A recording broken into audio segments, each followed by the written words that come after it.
এক প্লেটে 3টে পরোটা, আনলিমিটেড তরকারি, একটা সেদ্ধ ডিম, এক টুকরো পেঁয়াজ, একটা কাঁচা লঙ্কা, 30 টাকা। 30 টাকা, যাতে হয় না ট্রেনের টিকিট। নমস্কার বন্ধুরা, তনুশ্রী রান্নাঘরে আপনাদের সকলকে স্বাগত জানাই। আশা করছি আপনারা সকলে ভালো আছেন, সুস্থ আছেন। আজকে আমি আপনাদের সাথে শেয়ার করব রাজু দাস এই ভাইরাল পকেট পরোটা, আর সাথে থাকবে আনলিমিটেড তরকারি। বন্ধুরা, এই পকেট পরোটা এতটাই ভাইরাল হয়ে গেছে যে লোক দূর দূরান্ত থেকে চলে আসছে এই পরোটা খাবার জন্য। কিন্তু সবার পক্ষে তো এত দূরে গিয়ে খাওয়া সম্ভব না, তাই আজকে আমি খুব সহজেই বাড়িতে কিভাবে এই পকেট পরোটা আর সাথে আনলিমিটেড তরকারি বানাবেন সেই রেসিপি আজকে আমি আপনাদেরকে বানিয়ে দেখাবো। ভিডিওটা প্রথম থেকে শেষ পর্যন্ত দেখার আপনাদের কাছে অনুরোধ রইল। আশা করছি আজকের রেসিপিটি আপনাদের ভীষণই ভালো লাগবে। বন্ধুরা, এই পকেট পরোটার যে আনলিমিটেড তরকারিটা করব সেইটা বানানোর জন্য কি কি উপকরণ নিয়েছি সেটা আগে আপনাদেরকে আমি দেখিয়ে দিই। তো প্রথমেই লাগবে হচ্ছে মটর। তো আমি মটর কড়াইটাকে দেখুন 7-8 ঘন্টা জলে ভিজিয়ে রেখেছিলাম, দেখুন কত সুন্দর ফুলে গেছে। তো আর লাগবে হচ্ছে সয়াবিন। সয়াবিনটাকেও আমি ভিজিয়ে ভালো করে ধুয়ে জল চিপে রেখেছি। আর লাগবে হচ্ছে আলু। দেখুন আমি দুরকমভাবে আলু কেটে নিয়েছি। একটা নিয়েছি এরকম বড় বড় সাইজের করে কেটে, আর কিছুটা ছোট ছোট করে কেটে নিয়েছি। আর লাগবে হচ্ছে পেঁয়াজ কুচি, টমেটো কুচি, আদা বাটা, রসুন বাটা নিয়েছি, ধনে গুঁড়ো 1 চা চামচ, জিরে গুঁড়ো 1 চা চামচ, আর কিছু গুঁড়ো মশলা লাগবে, যেমন ধরুন লঙ্কা, হলুদ গুঁড়ো। এগুলো আমি রান্না করতে করতে আপনাদেরকে দেখিয়ে দেবো। আর আনলিমিটেড তরকারি হবে আর সাথে ডিম থাকবে না তা তো হবে না, তো ডিম মাস্ট। তো সেই জন্য আমি এখানে ডিম নিয়েছি, এগুলো আমি সেদ্ধ করে নেব। তো চলুন রান্নাটা এবার ঝটপট শুরু করে দিই। বন্ধুরা, প্রথমেই আমি কড়াইটা সেদ্ধ করব, তো তার জন্য আমি গ্যাসে কড়া বসিয়ে দিয়েছি আর কড়াই বেশ কিছুটা পরিমাণ জল দিয়ে দিচ্ছি। এবার এতে আমি কড়াইগুলো দিয়ে দেব। আপনারা প্রত্যেকটা স্টেপ বাই স্টেপ এটা দেখতে থাকবেন, তাহলে বুঝতে পারবেন যে আমি কিভাবে বানাচ্ছি। স্কিপ না করে প্রথম থেকে শেষ পর্যন্ত একটু ভালো করে দেখার অনুরোধ রইল আপনাদের কাছে। বানানো কিন্তু খুবই সহজ, কোনো ঝামেলা নেই, খুব সহজেই ঝটপট এটা রান্না হয়ে যায়। তো এবার কড়াইটার সাথে যে আলুগুলো কেটে রেখেছিলাম সেই আলুগুলোও দিয়ে দেব, দিয়ে ভালো করে আলুটা মিশিয়ে নিচ্ছি।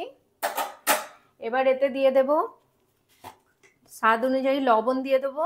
লবণটা দিলে কি হবে, এই সময় কড়াইয়ের ভেতরে ভালোভাবে লবণটা ঢুকে যাবে, এতে টেস্টটা কিন্তু খুব সুন্দর আসবে। আর এতে একটু হলুদ দিয়ে দেব, 1 চামচ হলুদ দিয়ে দিলাম। দিয়ে আবারও ভালো করে এটাকে মিশিয়ে নিচ্ছি। আর এর সাথেই আমি ডিমটাও সেদ্ধ করে নেব। ডিমটাকে আমি ভালো করে ধুয়ে পরিষ্কার করে নিয়েছি। এবার ডিমগুলো এতে দিয়ে দিচ্ছি, যাতে একই সাথে ডিমটাও সেদ্ধ হয়ে যায়। এবার একটা থালা চাপা দিয়ে দেব, দিয়ে ভালো করে আমি কড়াইটা সেদ্ধ করে নেব। যতক্ষণ কড়াইটা আমার সেদ্ধ হচ্ছে ততক্ষণ এবার আমি ময়দার যে পকেট পরোটাটা হবে সেই ময়দার ডোটা রেডি করে নেব। বন্ধুরা, এবার রাজুদার যে ফেমাস পকেট পরোটা সেই পকেট পরোটাটা এবার বানাবো। তো তার জন্য প্রথমে আগে পরোটার ডোটা আমি বানিয়ে নেব। তো ডোটা বানানোর জন্য দেখুন আমি এখানে ময়দা নিয়েছি। আপনারা যে পরিমাণে বানাতে চাইবেন সেরকম ময়দাটা নিয়ে নেবেন। তো এবার ময়দাটাতে ফার্স্টে আমি একটু লবণ দেব, স্বাদ অনুযায়ী লবণ দিয়ে দিচ্ছি। আর দেব সাদা তেল। সাদা তেল দিয়ে দিলাম। তেলটা দিয়ে ভালো করে কিন্তু ময়াম দিতে হবে। এইভাবে ভালো করে ঘষে ঘষে দেখুন তেলটা আর লবণটা ময়দার সাথে ভালো করে মিশিয়ে নেব। বন্ধুরা দেখুন, এটা ভালো করে কিন্তু আমার ময়াম দেয়া হয়ে গেছে। একদম দেখছেন কত সুন্দর ময়ামটা দিয়ে নিয়েছি। তো এবার আস্তে আস্তে অল্প অল্প করে জল দেব, আর এটা আমি একটা ডো তৈরি করে নেব। আর এই ডোটা কিন্তু মানে শক্ত হবে না, একটু নরম হবে। যত নরম হবে এটা মানে একদম পরোটাগুলো পাতলা খুব সুন্দর সফট হবে।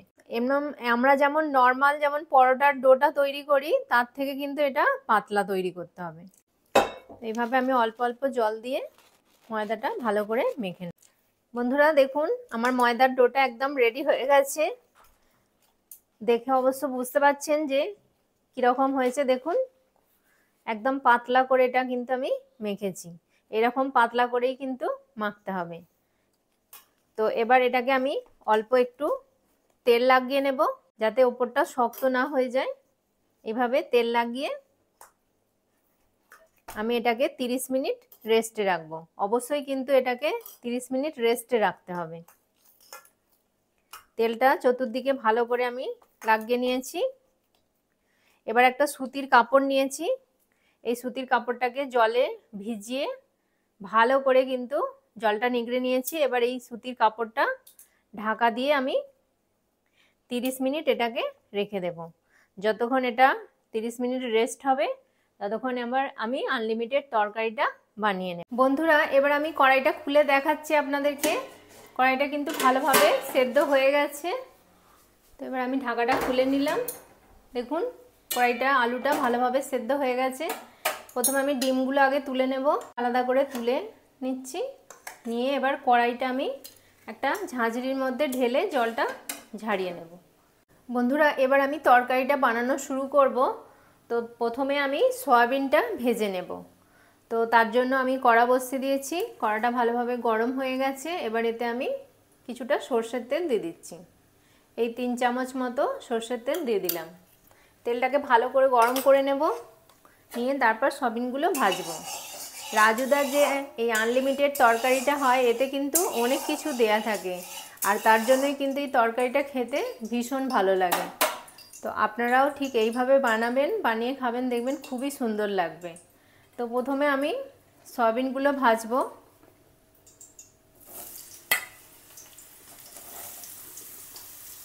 এতে একটু লবণ আর হলুদ দিয়ে দেব। অল্প একটু লবণ দিয়ে দিচ্ছি, আর একটু হলুদ দিয়ে দেব। এই হাফ চামচের মতো একটু হলুদ দিয়ে দিলাম। দিয়ে এবার ভালো করে সয়াবিনগুলোকে কিন্তু ভাজতে হবে। দেখুন আমি খুব সুন্দর করে সয়াবিনগুলো ভেজে নিচ্ছি। বন্ধুরা দেখুন, সয়াবিনগুলো একদম লাল লাল করে ভালো করে ভেজে নিয়েছি। এবার সয়াবিনগুলো আমি তুলে নিচ্ছি। সয়াবিনগুলো দেখুন ভেজে তুলে নিয়েছি। এবার আমি ওই কড়াতে এবার আরও কিছুটা পরিমাণ তেল দিয়ে দেব। রান্নাটা অবশ্যই কিন্তু সর্ষের তেলে করতে হবে, সর্ষের তেলে কিন্তু টেস্টটা ভালো আসবে। তো এবার তেল দিয়ে দিলাম। তেলটাকে এবার হালকা একটু গরম করে নেব। নিয়ে এবার এতে একটা তেজপাতা ফোড়নে দিয়ে দিচ্ছি, আর দিয়ে দেব একটা শুকনো লঙ্কা। কয়েক সেকেন্ড এটাকে ভেজে নেব। ফোড়নটা আমার ভাজা হয়ে গেছে। এবার আমি এতে পেঁয়াজ কুচিটা দিয়ে দিচ্ছি। এখানে আমি দুটো পেঁয়াজকে ঝিরিঝিরি করে কেটে নিয়েছি। তো এবার পেঁয়াজটা ভালো করে ভেজে নেব। এই সময় এবার পেঁয়াজটা যাতে তাড়াতাড়ি নরম হয়ে যায়, সেই জন্য আমি এতে একটু লবণ দিয়ে দেবো। যেহেতু কড়াই সেদ্ধর সময় আমার লবণ দেওয়া আছে, সয়াবিনেও ভাজার সময় লবণ দিয়েছি, তো লবণটা একটু বুঝে দিতে হবে। দিয়ে দিলাম। আর সামান্য একটু চিনি দেব। চিনিটা জাস্ট একদম সামান্য, এতে কালারটাও ভালো আসবে আর টেস্টটাও কিন্তু ভালো আসবে। একদম সামান্য একটু দিয়ে দিলাম। দিয়ে এবার পেঁয়াজটাকে ভালো করে লাল লাল করে ভেজে নেব। বন্ধুরা, পেঁয়াজটা আমার অনেকটাই ভাজা হয়ে গেছে আর পেঁয়াজটা অনেকটা নরম হয়ে গেছে। এবার আমি এতে রসুন বাটাটা দিয়ে দিচ্ছি। 1 টেবিল চামচ রসুন বাটা আমি এতে দিয়ে দিলাম। দিয়ে রসুনটা দিয়ে ভালো করে কিন্তু পেঁয়াজের সাথে এটাকে মিশিয়ে নিয়ে ভাজতে হবে। যতক্ষণ না রসুনের কাঁচা গন্ধটা যাচ্ছে ততক্ষণ আমি এটাকে ভালো করে পেঁয়াজের সাথে মিশিয়ে ভেজে নেব। রসুনটা ভালোভাবে ভাজা হয়ে গেছে। এবার 1 টেবিল চামচ আদা বাটা এতে দিয়ে দিলাম। এবার এতে টমেটোটা দিয়ে দিচ্ছি। দিয়ে ভালো করে কিন্তু টমেটোটা ভাজবো যতক্ষণ না টমেটোটা নরম হয়ে যাচ্ছে। এবার এতে গুঁড়ো মশলাগুলো অ্যাড করে দিচ্ছি। তো প্রথমে দিয়ে দিচ্ছি হলুদ গুঁড়ো 1 চা চামচ, লঙ্কা গুঁড়ো দিয়ে দিচ্ছি। আপনারা যেরকম ঝাল পছন্দ করেন সেই অনুযায়ী দিয়ে দেবেন। আমি এখানে 2 চামচ মতো লঙ্কা দিয়ে দিলাম, ছোটো চা চামচের। আর দিয়ে দিচ্ছি 1 চা চামচ জিরের গুঁড়ো, 1 চা চামচ ধনের গুঁড়ো। এবার সামান্য একটু জল দেব, দিয়ে মশলাটাকে ভালো করে কিন্তু কষাবো। সামান্য একটু জল দিয়ে দিচ্ছি, দিয়ে মশলাটাকে ভালো করে কষে নেব। দেখুন বন্ধুরা, মশলাটা খুব ভালোভাবে কষানো হয়ে গেছে আর মশলা থেকে খুব সুন্দর তেলও ছেড়ে দিয়েছে। তো এবার আমি কড়াইটা যে সেদ্ধ করা আছে সেটা দিয়ে দিচ্ছি। আর দেখুন আলুগুলো যে বড় বড় করে ছিল সেগুলোকে দেখুন আমি এরকম হাফ হাফ করে ভেঙে নিয়েছি। তো আপনারা লক্ষ্য করেছেন রাজুদার যে ঘুগনিটা মানে আনলিমিটেড তরকারিটা হয়, তো সেটাতে কিন্তু খুব গাঢ় হয়। তো গাঢ় হয় এই আলুগুলো ভেঙে দেওয়ার জন্য। তো সেই জন্য আলুগুলোকে একটু ভেঙে দিতে হবে। তো সব এবার দিয়ে দিচ্ছি আমি এতে। এই জলটা কিন্তু আমি ফেলবো না, যেটা কড়াই সেদ্ধ জলটাই কিন্তু আমি ইউজ করব পরে। আর দিয়ে দিচ্ছি সয়াবিনটা, দিয়ে ভালো করে মশলার সাথে কিন্তু এটাকে কষিয়ে নেব। বন্ধুরা দেখুন আমি ভালোভাবে কড়াই, আলু, সয়াবিনটা মশলার সাথে কষিয়ে নিয়েছি। আর একটা জিনিস কিন্তু দেয়া আমার বাকি আছে, যেটা ছাড়া কিন্তু অসম্পূর্ণ রাজুদার মানে আনলিমিটেড তরকারিতে কি থাকে বলুন তো? চীনা বাদাম। অনেকটা পরিমাণে চীনা বাদাম থাকে। তো আমি চীনা বাদামটাকে ভালো করে ভেজে নিয়েছি, নিয়ে এবার এটা আমি দিয়ে দিচ্ছি এতে। এবার দিয়ে ভালো করে এগুলোকে সব একসাথে মিশিয়ে কষিয়ে নেবো আমি। সব ভালোভাবে কষানো হয়ে গেছে, এবার আমি জল দিয়ে দেব। তো কড়াইটা যখন আমি সেদ্ধ করেছিলাম সেই জলটাই কিন্তু আমি দিয়ে দেব, কারণ এতে অনেকটাই টেস্ট থাকে। তো সেই জন্য এই জলটা আমি ওয়েস্ট করব না, এই জলটাই আমি দিয়ে দিলাম। দিয়ে ভালো করে আমি মিশিয়ে নেব। যদি আরও জলের প্রয়োজন হয় তাহলে আমি একটু গরম জল এতে দিয়ে দেব। বন্ধুরা আনলিমিটেড তরকারিটা আমার একদম রেডি হয়ে গেছে। এবার লাস্ট ফিনিশিং দেব। তো তার জন্য আমি গরম মশলা বেটে রেখেছিলাম, গরম মশলা বাটাটা দিয়ে দিচ্ছি। আর একটু কসুরি মেথি দিয়ে দেব। এটাকে ড্রাই মানে শুকনো খোলায় একটু ভেজে নিয়ে একটু হালকা হাতে একটু গুঁড়ো করে নিয়ে এইভাবে ওপর থেকে ছড়িয়ে দিচ্ছি। এটা দিলে কি হবে, টেস্টটা কিন্তু খুব সুন্দর আসবে। এবার সবগুলো আমি একসাথে ভালো করে মিশিয়ে দেব। দেখুন বন্ধুরা আমার আনলিমিটেড তরকারি কিন্তু একদম রেডি। এবার এটাকে আমি একটা পাত্রে ঢেলে নেব।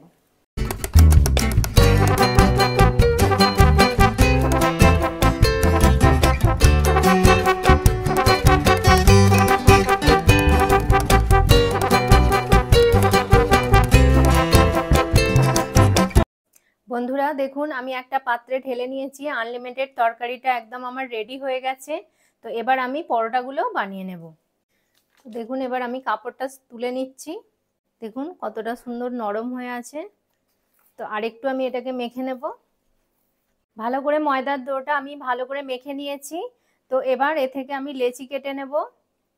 লেচিগুলো কিন্তু খুব বড় হবে না, আবার খুব ছোটও হবে না। যেমন আমরা রুটি করি তার থেকে কিন্তু, রুটি পরোটা যেমন লেচি কাটি তার থেকে কিন্তু একটু ছোট কাটতে হবে, কারণ এটাকে একদম খুব পাতলা করে বড় করে বেলতে হবে। তো দেখুন এরকম সাইজের আমি লেচিগুলো কেটে নিচ্ছি। সব লেচিগুলো কেটে আমি রেডি করে নিচ্ছি। সব লেচিগুলো আমি একদম পাকিয়ে রেডি করে নিয়েছি। তো এবার আমি এগুলোকে বেলে নেব। তো তার জন্য একটু ময়দা ছড়িয়ে নেব। এবার একটা লেচি আমি এখান থেকে নিয়ে নিচ্ছি, নিয়ে এবার ভালো করে একটু হাত দিয়ে চেপে একদম করে নিলাম। নিয়ে এবার এটাকে আমি বেলবো গোল করে, একদম বড় করে, যতটা বড় করা যায় পাতলা করে কিন্তু এটা বেলতে হবে। এইভাবে যতটা পাতলা হবে তত কিন্তু পরোটাটা খেতে ভালো হবে, নরম হবে। দেখছেন কত সুন্দর হয়ে যাচ্ছে। এভাবে ঘুরিয়ে ঘুরিয়ে আমি বেলে নেব।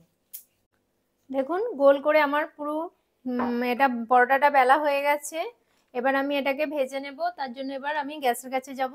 বন্ধুরা এবার পরোটাটা আমি ভাজবো, তার জন্য একটা ননস্টিকের এরকম তাওয়া আমি বসিয়ে দিয়েছি গ্যাসে। এটাকে ভালো করে একটু গরম করে নিয়েছি। এবার আমি পরোটাটা যে বেলে রেখেছিলাম সেটা এবার দিয়ে দেব।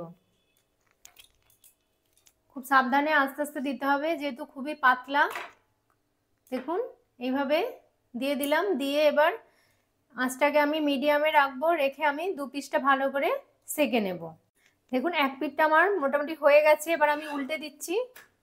দেখুন এই পরোটাগুলো ভাজতে কিন্তু একদমই বেশি সময় লাগে না। আর এগুলোকে বেলে মানে রেখে দিলে হবে না, সঙ্গে সঙ্গে বেলেই কিন্তু এগুলোকে ভাজতে হবে। দেখুন এইভাবে আমি দুদিকটা ভালো করে সেঁকে নেব। তারপর একদম সামান্য একটু তেল দেব, এতে কিন্তু একদমই বেশি তেল দিলে হবে না। এইভাবে দুদিকটা একটু সেঁকে নেব, নিয়ে তারপরে হালকা তেল দিয়ে একটু ভেজে নেব। দেখুন খুবই সামান্য একটু তেল দিয়ে দিচ্ছি।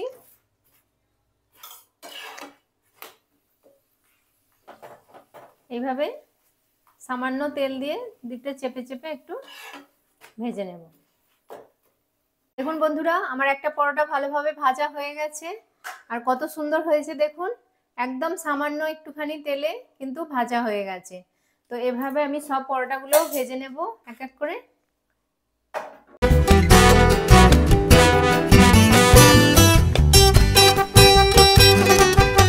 বন্ধুরা, সব পরোটাগুলো আমার ভাজা হয়ে গেছে।